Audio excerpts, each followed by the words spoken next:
Selamünaleyküm. Hayırlı günler, kolay gelsin. Sayın Müftü. Allah razı olsun, Allah razı olsun. Nasılsınız? İyisiniz inşallah. Hamdolsun. Siz de iyisiniz. Hamdolsun. Hoş geldiniz. Şifalar getirdiniz. Buyurun. İnşallah. Selam. Çok şükür, çok şükür. Selam. Aha. Ulan Yusuf. Sen? Daha yeni il başkanlık görevine atandı. Şu anda arkadaşlarla beraber Mesai Başkanlığı Ahmet Bölge Koordinatörlüğüne o da terfi oldu.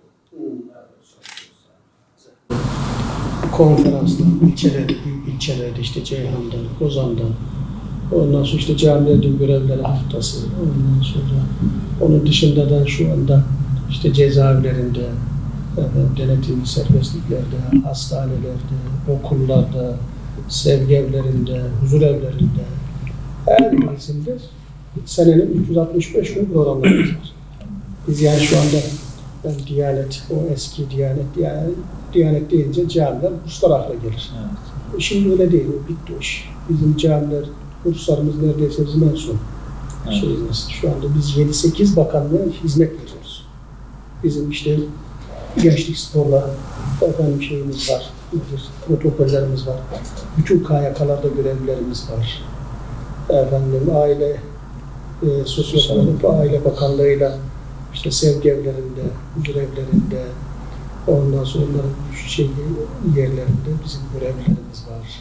Efendim, cezaevlerinde vaizlerimiz var. Onlara ayrı kontenjan mı açıyorsun sen? Yoksa mevcut imam arkadaşlardan mı? Kimisinin ayrı kontenjanı var, kimisine de böyle biz talep ederler. Biz de görevlerimiz içerisinde en böyle başarılı oralarda başarı sağlayacak arkadaşlarımızı görevlendiririz, giderler.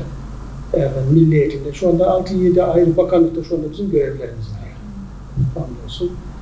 Yoğun vakfımız var işte Ramazan'da iftar verdiğimiz, zekat dağıttığımız, aylık 30-40 tane yetime muhtaç yardım yapıyoruz. Gazze ile ilgili biz sadece Adana olarak 10 milyondan fazla Adana'da en küçük desteğe veren şeyiz.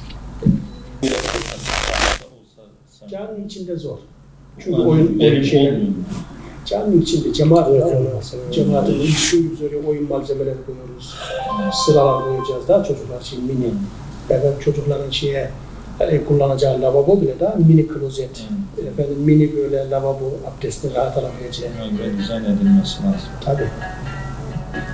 Yani aileler bizim sahada bugün çok memnun sanki. Yani şimdi malum yani hepimizin küçük çocuğu var. Yani şimdi aile ne yapıyor? Annenin işi olduğu çizgi filmi açıyor, çocuğu önüne atıyor, sesi gelmesin. Telefon veriyor. Böyle telefonu veriyor. Şimdi orada ne veriliyorsa çocuk onu alıyor. Evet. Olumlu, olumsuz ayırt edemiyor. Ama en azından bu şekilde anne yani bir şey anlamda İslam'dan bir bilinç olmazsa ve biraz da çocuğum oraya ben bir rahat ediyor da işini rahat yapıyor. O esnada aslında bilinçli bir nesil de orada temelden aslında o temeli alıyor. Temeller atılmış oluyor. Aynen. Yani çocukluğu, milli, manevi duyguları bir gelişmiş oluyor. İki, bundan sonra da bu manada verilecek olan bilgileri almaya hazır hale geliyor. Alıcıları hazır hale geliyor. Ve ileriki hayatında da dediğim gibi şimdi mesela biz yıllar oldu bu 4-6 yaşa başlayalı. Şimdi bizim o nesil ilkokulu bitirdiği, ortaokulu bitirip liseye gidenler var.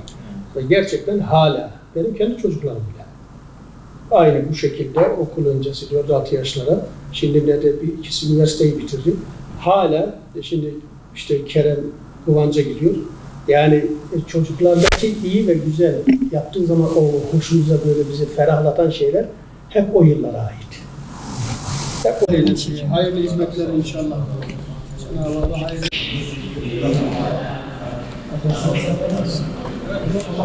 Sağ olun. Allah razı olsun.